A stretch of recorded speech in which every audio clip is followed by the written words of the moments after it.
This is your Olympic hero and former WWE champion, Kurt Angle. And I just wanted to give a shout out to my guys, Clint and Noah. When it comes to covering sports, there is no one better. And believe me, that's true. It's damn true. Get stealing, woo, wheeling, dealing, limousine riding, jet flying, son of a gun. Gentlemen, you are the top 1%, the elite, best of the best.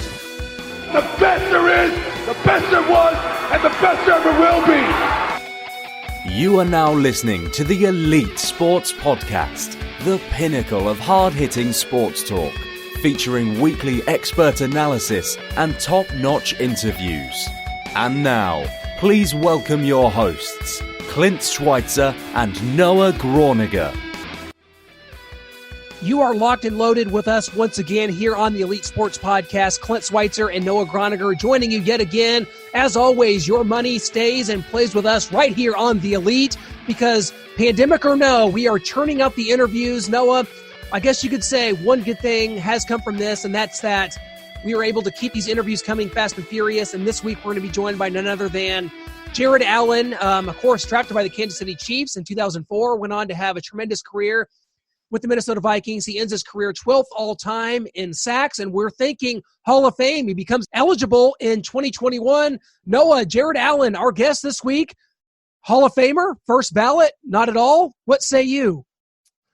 It's going to be tough. He was so consistent, but I don't know. There's guys like John Abraham right behind him and like all-time sacks, and I don't know if John Abraham really speaks to you as a Hall of Famer. It's going to be tough for Jared. He might have to wait a while. Maybe if lists start dwindling and they're starting to really search for names, he can make it in. But just his consistency alone, 136 sacks in his career. I mean, that's more than Derek Thomas here.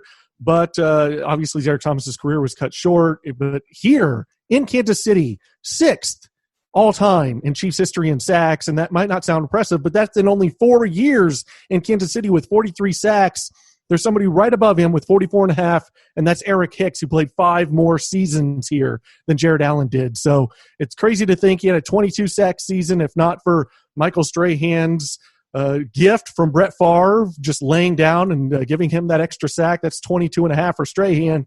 Jared Allen might be leading the league in sacks. So in as far as one season. So it's crazy to think he had the contract dispute and everything with Carl Peterson. We're going to get into that and so much more. I'm excited for this interview, my friend. Yeah, I can't wait to ask him about that gift sack Michael Strahan got on Brett Favre. We're going to talk to him about that, playing with Brett Favre those 2 years in Minnesota. And, of course, 2011, 22 sacks. And here is why I disagree with you. Here's why I say Jared Allen is a Hall of Famer. And I'm just going to run this down, these numbers, these sack numbers. Starting in 2007, this is the year that Jared Allen had to put up or shut up in Kansas City after, having an incident, having a DUI, I believe, and having to prove himself worthy of a long-term contract. He comes out and has 15.5 sacks in 2007. The Chiefs don't honor that. They wind up trading him to the Minnesota Vikings, of course, and he goes there and has 14.5, 11, 22, 12, 11.5 before going to the Chicago Bears in 2014, where he had 5.5 sacks. He ends his career as a member of the Carolina Panthers, playing in Super Bowl 50, a loss to the Denver Broncos. But no, those numbers, so consistent. Jared brought it every single down. He was just an everyman, an every type of guy, an average Joe out there. And I think so many people identified with him. He brought the mullet back to Kansas City. Well, not that it ever left, but Jared was just that type of guy that fans could identify with. You're going to see during our interview, and if you want to see the video of this, we recorded a Zoom meeting. If you want to see that video, go to our website, gasnsports.com, and you can see the video version where Jared is literally talking to us wearing like overalls.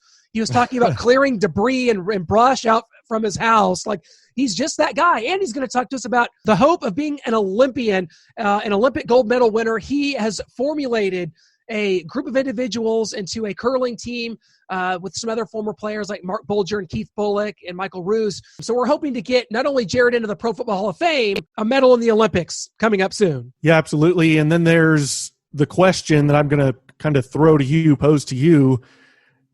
When the Chiefs traded Jared Allen to the Minnesota Vikings. They got a third-round pick back. They used that. They got more, but just the third-round pick is the one of note here because that turned into Jamal Charles. So who would you rather have had? No trade, and we keep Jared Allen for his career, or we make the trade and we get Jamal Charles? What say you?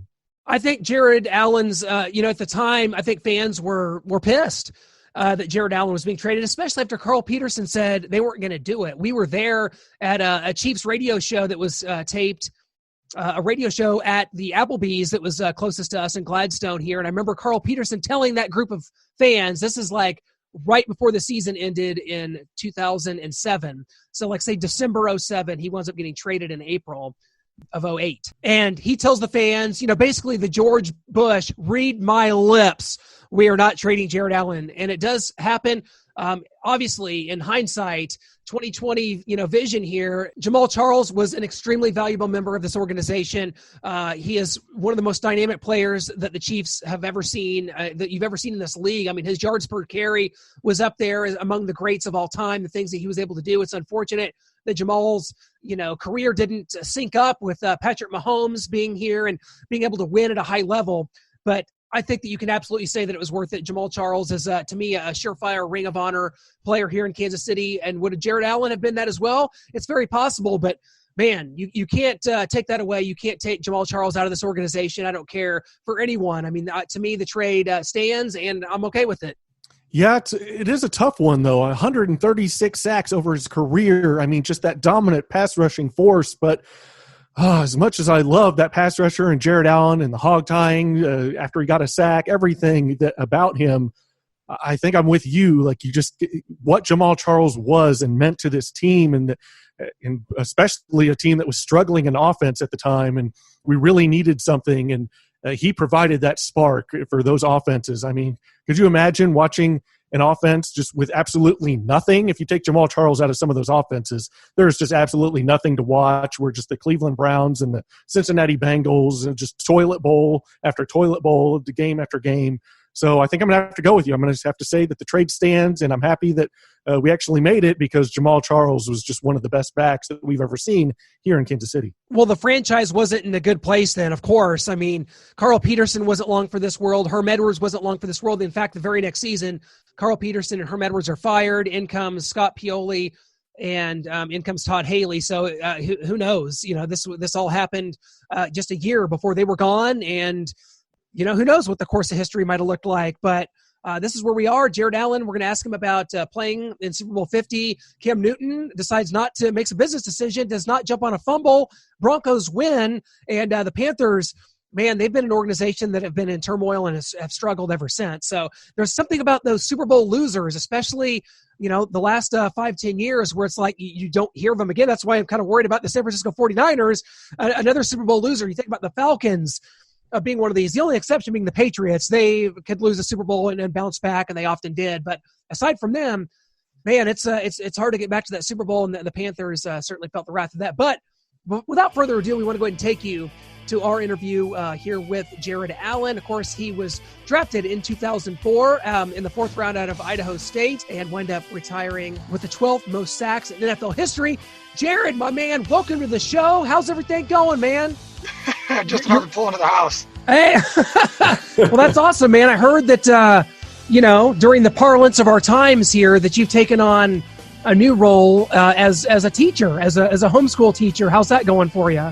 Oh, absolutely. Yeah, my wife and I have been crushing homeschool. The kids just had their last day yesterday, so it worked out well. But all this thing has done is allowed me to have all my chores get done. We got down trees at our property. I'm actually just coming. Man, okay. It's a pleasure to have you here, Jared, because we're here in Kansas City, where you spent the first 4 years of your career here in good old KC. Absolutely, and forgive me for not being on there yesterday. I was washing my wife's car with the kids, and I left my phone inside, and I just forgot. I wish I had a good excuse. I don't have one. No, we're going to let that one slide, Jared. Anytime that you're taking care of the wife's car, we're not going to hold you to that, man. But taking it back to your time here in KC, man, you come here, you're 4th round pick, you're from Idaho State, you come in here and immediately you're making an impact defensively. Just take us through through that. You come in here, Dick Vermeil's the coach, prolific offense, but you come in here and immediately shine, man, and you become part of the city so quickly. Just take us back to that, the beginning of that.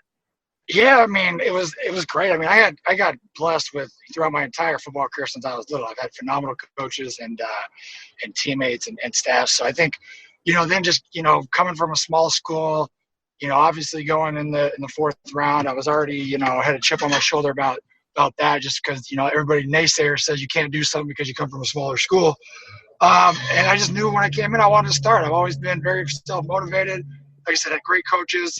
Great teachers. I mean, when you come into a locker room, I think now it's crazy to look back at that team. There's 1, 2, 3. I think there's 3 or 4 Hall of Famers on that team. Will Schiller, Willie Rowe, Tony. I think that's 3 right there. Yeah. It's been that was absolutely insane. So when you have that kind of tutelage, it's hard not to have a successful career. And then you have a coaching staff like Dick Vermeil, who's a Hall of Famer in his own right, that push you and drive you. And honestly, one of the earliest coaches I had, Bob Kramelowitz, God rest his soul, was a phenomenal, D-line coach. But Frank Gantz Jr., our special teams coach, is the one that used to get on me about being in meetings early and being out on the practice field early. And, Tony was always out 15, 20 minutes early catching balls. And so, when you got a guy like Tony Gonzalez setting an example and, who's the best, or was arguably the best all time, doing things the right way, you can't help. And being the type of guy that I am, I always want to be the best at whatever I do. You can't help but follow that lead and succeed. And then the city was just my type of city, even though I grew up in California, I grew up on a horse ranch, but most of my entire career was spent in the Midwest, So having those experiences in Kansas City, man, it just drove me. It led me to be able to keep improving, keep grinding. And like I said, the city was an easy place to fall in love with. Well, Jared, we recently lost the great Gunther Cunningham. What role did he have with you coming in with the Kansas City Chiefs? Oh, huge, too. I mean, the Gun, I love Gun. Gun was an honorary SOB, but I did love him. Again, he's just a guy that pushes you. He pushes you for greatness. I appreciate people that don't settle for mediocrity, Gun was eccentric in his ways and full of crap most of the time. But I love that man, and I would have run through a brick wall for him because that's who he was, and he stayed true to who he was, and right, telling you you're no good because he wanted to push you to be better, comparing you to other guys, but still complimenting you in the same way. It was a unique coaching style that I really did like and respected, and he found a way to get the best out of his players. And again, I enjoyed that fire. I enjoyed the way he pushed me to be great, and always basically I was always second fiddle to Derek Thomas. Who isn't? But that drove me. That drove me to constantly to be better than Derek Thomas and to chase down his records and try to have those averages and stuff like that. And so for that, I mean, Gun was amazing. He, like I said, he was a motivator in his own unique way, and I really respected that about him. Yeah, absolutely. I mean, it was 4 years here. You wind up 6th all time in Chiefs history with regards to sacks. I didn't even know that. Yeah, I think Eric Hicks is ahead of you and played 5 more years here. So, I do wish I could have stayed in one place my entire career and held all the records at the team levels as well. So, but I'll take it where the good Lord took me. Well, we were there actually at the Chiefs Kingdom show in 2007. Carl Peterson says, basically, read my lips like George Bush. We will not trade Jared Allen. And a couple months later, the trade happens. You're franchised and you're traded to the Vikings. The Chiefs' price tag was really high on that. They wanted, I think, 2 firsts just to start talking. Just talk about the trade and kind of what it meant to you and getting a new opportunity in Minnesota. Obviously, your goal here was to win a championship here. It didn't happen, but you go to Minnesota and the career continues to skyrocket, of course. Yeah. It was a very tough decision. We tried after my 3rd year to extend my contract in Kansas City. Obviously, got a little bit of trouble. And so, I tried to do the right thing. I told Carl, I signed the tender after, I was signed to my rookie contract, which is a 3-year deal. So I signed the tender, was like, hey, let me get my crap together, prove to you guys, because that was on me, right? I screwed up, so I shouldn't get rewarded for it. So I told them, hey, let me prove to you guys that I can still, be your guy. But, and I told them that, if I do that and then you guys turn around and franchise me, I'm going to be pissed off. Right? Mm-hmm. And so we, and honestly, from a financial point, thank goodness they didn't take they didn't take the offer that we made to him, because then Dwight Freeney comes out and breaks the bank, and I was just like, thank goodness. But they would got me for significantly less. But it was it was just a weird time, and I had no intentions of leaving, and so I just felt like, I took it on the chin. I manned up. I did everything I had to do to prove to them that, and not only that, just to myself, the community, my family, everybody, that I had my life on the right track. And then to get rewarded with, not what I was promised, that's what really irked me, And then, what really got me is we had a scheduled call with Carl and Danny Thune at the time to talk about my contract. Me and my agent waited on the phone for 20 minutes, and they get back on. They said, "Oh, Carl's on his way to the airport. He has to leave the country." And I'm like, "You guys scheduled this call." So right there, I told my agent, I was like, "I'm out. I'm out." I called Clark. I called Clark myself, and I told him, "Hey, here's the deal. I don't feel like this is the way I want to do business. This is not the way I want to represent. And so you guys should probably think about trading me." And it was unfortunate the way it went down, because I do have a lot of respect for the organization. And you're young. That was my first experience with the business side of it. Yeah. So you do take it personal, because you're still coming from the college ranks where you're a meat stick and you're playing for team spirit and rivalries and that kind of stuff. Yeah. And you're not even used to playing for a paycheck yet. And so it was just one of those deals where, again, I think then the Vikings stepped up and were able to make, obviously that deal happened, and that was an amazing, situation. So I've been blessed where I've been able to continue my career. Unfortunately, it was with 4 different teams, but all on my own terms. But like I said, it was a tough one of those tough decisions that went down, and obviously the Chiefs got a lot of great picks for it. But it would have been nice to be number 1 on the Chiefs all-time sack list for sure. But it's unfortunate. I mean, it's a great city. I view my career as obviously Kansas City, Minnesota, where I spent the bulk of it, and I got no complaints either way. I love both those communities. Both those franchises are storied. I was tickled to see KC win a Super Bowl finally. Unfortunately, we didn't get to do it, but you know what? To see that the community deserves that. I mean, that is such a football community. They deserve it. Well, Jared, we recently actually got a chance to have Tamba Hali on the show, and he said he was sad to see you go when he got traded. He had so much more to learn from you. So what do you remember from your time with Tamba Hali? Tamba was great, man. Tamba came in and, he pushed me too, obviously. He comes in and, obviously, Eric Hicks was a dear friend of mine. And so it sucks when you see a younger guy come in and start to take the dominant role over a vet that you learn so much from. But Tamba was unique, man. Tamba could go inside, outside, and that dude worked. And that's what I always respected. I respect people who work.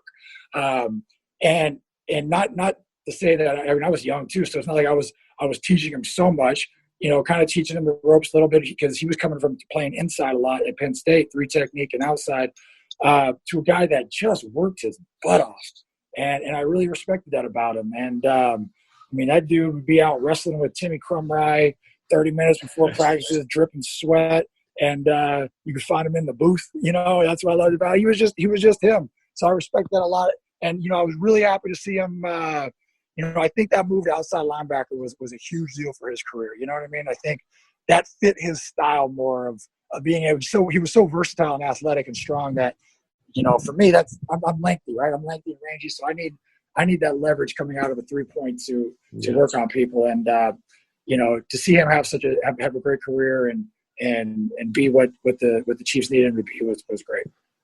Well, you're going to be eligible for the Hall of Fame, of course, here in 2021. I know you've talked about it before, but 136 sacks, 12th all-time in sacks. I know that it's probably not in the forefront of your mind, especially during the craziness. We don't even know if there'll be football in 2020. So, but Hall of Fame, 2020, first ballot. I know that's not the most important thing to you, but the numbers are there and the resume's there, man. So we got to get you in. Man, it would Bottom line. It would be an absolute blessing. I mean, even if I'm an asterisk in Peyton Manning's class, I'm cool with it. You know, that could be worse. I'm not unrealistic too. It's like, although it's like one of the things I should have retired a year before or played one more because you got Woodson, Manning, you got Megatron. I mean, who knows who the holdovers are going to be from the previous year. Yeah. So, I again, just to be in that conversation is amazing. It's the single highest, greatest individual honor you could ever have, right? I'd be a fool to say I wouldn't be. I'm not thinking about it, and wouldn't be honored. But the way I view my career is I've always played through the respect of those who played before me and the respect of those I played against. And I think I've accomplished that. I've been fortunate to become friends and talk to a lot of these, players from the past that I admire. Looking at, Jack Youngblood, he was able to introduce me at a D Lineman of the Year award one time, and we've exchanged emails. And for him to tell me I was playing it the right way, to have a relationship with Neil Smith like I did when I was in Kansas City, or be able to talk to Johnny Randall and some of the old guys, Joe Jackson from Kansas City, and all those greats up there, Alan Page and Jim Marshall, like, to be able to have those conversations with those guys, and then now that I'm done, to see guys I played against, we share war stories, and you talk about this, that, and the other, and to know the respect you had. That when I showed up, people knew that they were in for a hard day. Whether you beat me or I beat you, we're gonna get after it. So I think that that for me is how I wanted to play my career. So yeah, I mean, the Hall of Fame is a cherry on top, right? I wasn't always my goal. I never set out to place. As I got higher in the rankings, obviously, I wanted 150 sacks. I blew my L5 out my last 2 years, so that was fun playing with that. So I mean, unfortunately, I didn't get to 100, 150. But if the writers and the voters think that I did enough to get in, man, it would be an absolute blessing that obviously I'd cherish my entire life. And it's something that I think, again, it's just to be in that conversation is already humbling, and to have played with so many that are in that in the hall now is super humbling. And so yeah, I think it's just one of those deals where God willing, it'll work out, and if and when it does, it'll be one of the happiest days, and it'll be one of those things where you look back and you just remember all the people that helped you get there. And if Brett Favre hadn't laid down for Michael Strahan, you'd have another record. Oh, you know what? Go back and watch the Green Bay game where Aaron muffs the ball, and then I'm on Newhouse. I push him into him, he drops the ball, he picks it back up, and I sack him. They give me the sack in the game, and on Wednesday they change it to a muff, which it becomes a team sack, and they took the sack away from me, and that was my 25th sack on the year. Oh, now, that is brutal. Yeah, it sucks. Yeah, I still when I see Aaron now, we laugh about it. He's like, I still can't believe they took that from you. I'm like, I know. So, but then again, I can also say if I didn't slip and fall when I was one-on-one with the tight end in the Chicago game, I could have just had it there too. Oh, such is life, man. Let's talk a little bit about curling, because someone bet you that you could not become an Olympian. Yeah, the curling team right there. And here we go, because I think Mark Bolger, Keith Bullock, Michael Roos, you guys have formed a curling team. And what kind of level of competition have you guys gone up against? And I know the Olympics are canceled this year, so we're going to have to push this forward to maybe another year into the next Winter Olympics, and maybe we can get you guys in. What's going on with that? Yeah, I mean, right now, you guys, we're in a holding pattern, right? We played John Schuster, we played national champs, and believe it or not, last year, 2 years ago, I guess, I was an alternate on the silver medal national championship team, and I played like 8 ends in there. So I got work in, and I have a silver medal. I'm a silver medalist at the nationals in curling. Well, yeah, we have our team, and Jason Smith is our skip. He was a 2010 Olympian, and we've just been trying to get better and get some permanent ice. Mark's building a curling facility up here. We're trying to just do what we can. Obviously, right now everything is kind of stalled out, so we don't know the immediate plan for the future. But when we get back at it, we're gonna get back at it hard. And but yeah, we've played everybody. Curling tour is great. You sign up, you pay your entry fee, and you go curl against the Olympic gold medalists. It's awesome. Well, Jared, I mean, go back to your time here with the Vikings. I mean, you played with Adrian Peterson, Brett Favre. We talked about Gunther Cunningham earlier. Your defensive coordinator there is Leslie Frazier. And what can you tell us about a guy who's now here in Kansas City? The running backs coach at the time with you and the Vikings was Eric Bieniemy. EB was awesome. And that's another guy. You know what? He's another guy like Gunther, who is just, he is just on you, and in such a great way. Obviously, I mean, he wasn't on me because he wasn't my position coach, but he demanded excellence, and I respect that. And he's one of those coaches now that, you know, it's one of those, why do you need to get credit for what you're supposed to be? You're getting paid to be great. I'm going to coach you on what you're doing wrong. But EB, man, I love that dude's passion for the game. What a solid dude. And, you know, it's great to see him have success there in Kansas City. And just, you know, just overall, he's awesome. I mean, that whole staff, like Childress, I still talk to Childress. Man, I love that whole staff I came into in Minnesota. I love him. You know, Leslie Frazier, so glad he's back. You know, D coordinator up in Buffalo with Sean McDermott, who was my D coordinator in Carolina, who's two amazing human beings. Leslie Frazier was such a huge impact on my life. Him and Herm both. So like I said, man, I've been so blessed to be surrounded by the types of people. And but EB, yeah, that dude is a character. I love him. He is intense, and he demands greatness, and I love people like that. Obviously, you played with Brett Favre for 2 years, 2009 and 2010. What you guys get to the NFC Championship game in 2009, and you're right on the verge, man, and the Saints going to win the Super Bowl. But that's, you know, that benchmark. You wind up playing in a Super Bowl though with Carolina. What was that like? Kind of getting close with Minnesota, the place that you spent the most time in, and then at the end of your career, you're there with the Carolina Panthers. Cam Newton don't want to jump on the ball and cover it, so didn't win that game, but still, you know, getting to play one in the latter part of your career. I mean, what? Yeah, it was cool, man. I played Super Bowl 50 in my hometown, Santa Clara area, in front of friends and family. It was great, but you know, there's nothing like when you're in your prime in Minnesota. That was the team, right? Like 2009. I still feel that 4th and 1. That was a fumble. There's no dang way he got that first down, but we can debate that all day long. And we go in. There's no doubt about it. We won the Super Bowl if we go in 2009. Me and Roman Harper, my teammate on the Super Bowl team in Carolina, we still laugh about it. But no, it's one of those deals where, you know, in 2009, I mean, you're in your prime, like, and you're the guy, and that's when you want to play in the Super Bowl. You know, in 2016 or 15, you know, I'm in the tail end of my career. No, it's my last game. I got going in the game with a broken foot. You know, like I said, I was battling a rupture in my L5 the first week I got into Carolina, so played with that the whole time there. But it was just one of those things, man. But that was such a fun team. You know, when I left Minnesota, my last couple of years in Minnesota, just football wasn't fun. I mean, you're losing, you're just struggling, you're going through coaching changes.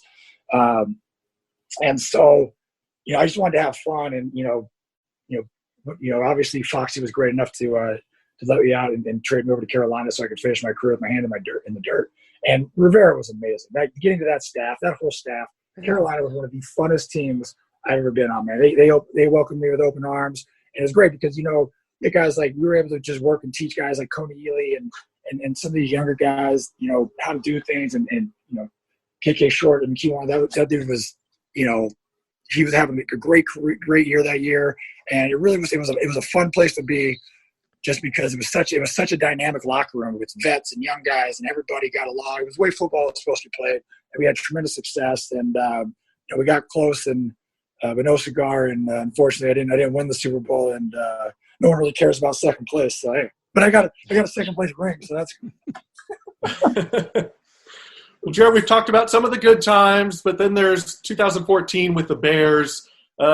Jay Cutler, does he deserve the label that he gets as lazy and just football wasn't really important to him? I know that's talked about a lot. Dude, 2014 was nuts, right? So I literally was retiring. I planned on retiring with the Vikings, and then, you know, come out, Bears giving me literally the first time I took the money. Like, they gave me everything I wanted, and I couldn't say no. I had no plans, and you know, going there, and you know, with Trustman and stuff like that, everything seemed. I mean, it was like this smoke and mirrors. You got there, and all of a sudden you were like, what the heck? There was just no control. Like, the locker room was kind of just fraction, people doing whatever. It was just a weird deal, man. But no, I don't think Jay deserves to get that credit. I mean, just because he's not going to be the vocal, outspoken thing. That's what I always said about Jay. You know, when Jay was in Denver and he was vocal and outspoken, he got heat for that, right?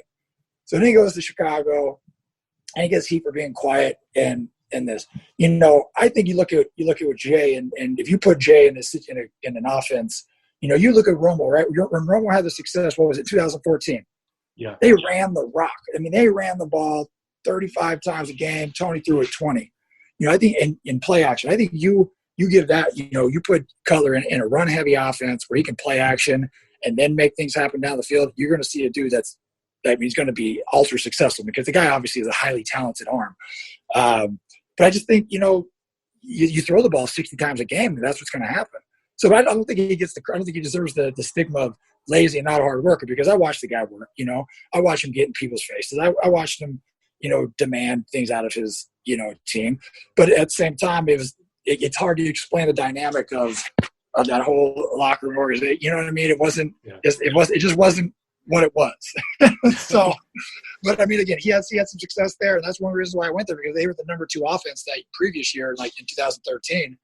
And honestly, if Jay doesn't get hurt, they probably go a decent way into the playoffs. So it's one of those deals. I think he gets heat from both sides. But I mean, again, if you're a franchise quarterback making that kind of money, you're going to have the scrutiny on you. I just think, it was one of those danged if you do, danged if you don't scenarios. And hey, it is what it is. Jared, before we let you go, and I know you touched on it a bit earlier, but as the man that helped bring the mullet back to Kansas City, well, let's face it never left. I can't give you all the credit for that. It was there trying before. To get it back. Well, hey, you better than us, man. We're all about the same age here, and you're doing better than we are, both of us. Yeah, but you touched on it. The Chiefs win the first Super Bowl since in 50 years here. They win Super Bowl 54. Kind of what was your emotions to see that happen? Because I know that winning a championship was so important to you here. You spoke about that a lot, and just your thoughts on Patrick Mahomes and what he's done, and watching him play, and kind of what it would be like trying to corral him as a defensive end. Dude's a stud. I treat him like Michael Vick. I just shoot at him. I would just dive. If you're gonna why try to make yourself look bad? At least just dive. You'd be like, well, I pick the side. You get him.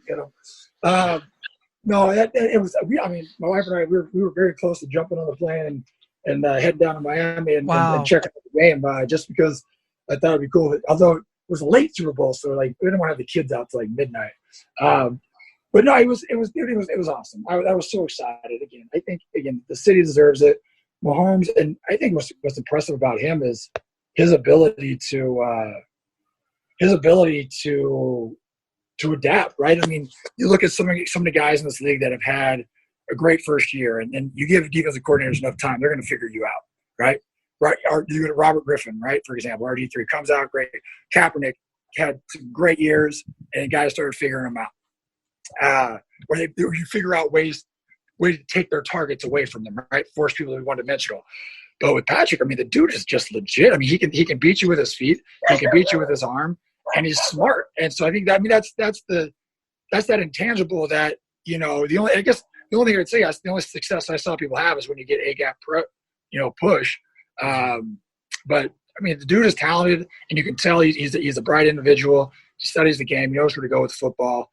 And I mean, to be able to come back the way he has and continue to impress to win a Super Bowl for that city, it really is a joy. He's a fun player to watch. And it's hard for me to say nice things about quarterbacks. So I have to. Jared, we can't thank you enough, man, for jumping on and doing this with us. We can't thank you enough, man, for your great years here in Kansas City and in Minnesota and the rest of your career, brother. Thanks so much, man. Good luck with the rest of the way. And the next few years, let's get a Hall of Fame speech and a gold medal ready for the Olympics. Let's get both of those. If we do that, I'll just lay down in the ocean until Jesus takes me home. Dude, Jared, thanks so much, man. We'll catch up again soon. It was an honor.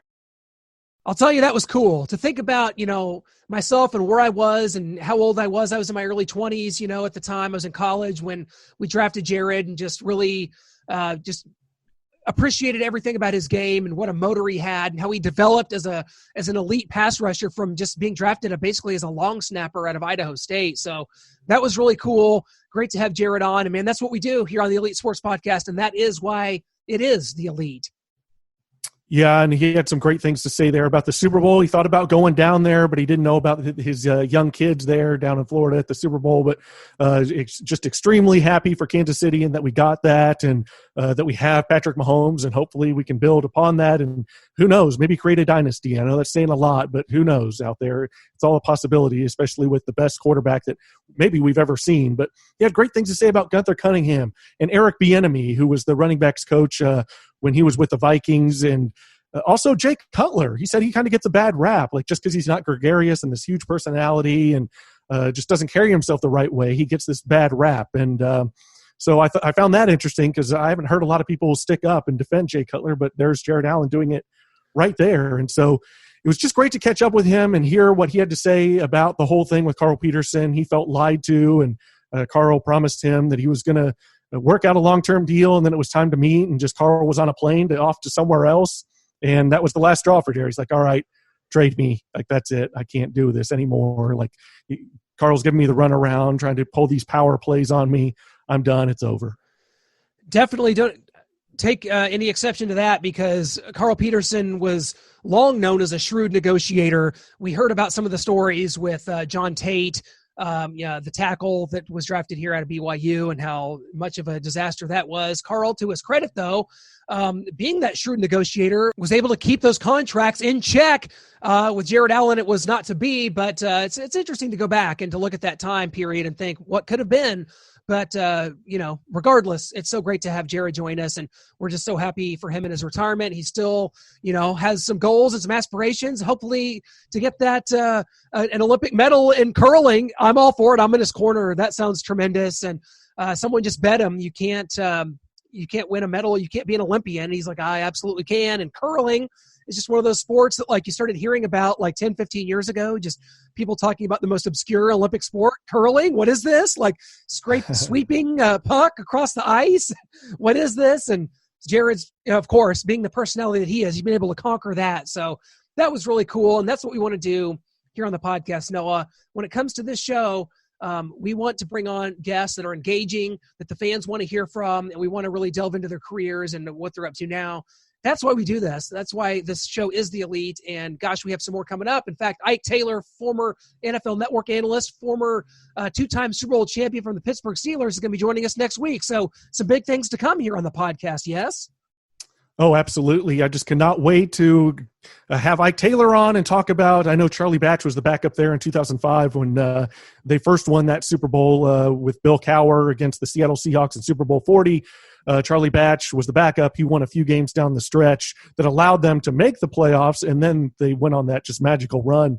And so I'm going to have to ask him about that, and just there's so much more to talk to, all the great Steelers stories that are out there. Le'Veon Bell, Antonio Brown. We're going to touch on all Ben Roethlisberger coming back this year. What is he going to be like after a whole year off? So there's a lot to touch on, and just Jared, having him on, we can't thank him enough, talking about he remembers like this little sacks in that 22 sack season, little ones that got away that would have gave him the record for most sacks in a single season. But no, that goes to Strahan and Brett Favre. They share that record. They do. There should be an asterisk there, and they should be sharing the record. We can't thank you guys enough for joining us again. Of course, go to our website, gasnsports.com. If you want to check out the video of this interview, it is there on the website. All of our articles and interviews, podcasts are all archived right there on gasnsports.com. Certainly hope you will press that subscribe button on Apple Podcasts, Google Play, Stitcher, or Spotify. Any way you choose to take in your podcast, we have got your back. Remember, your money stays and plays with us all spring and summer long right here on the Elite Sports Podcast.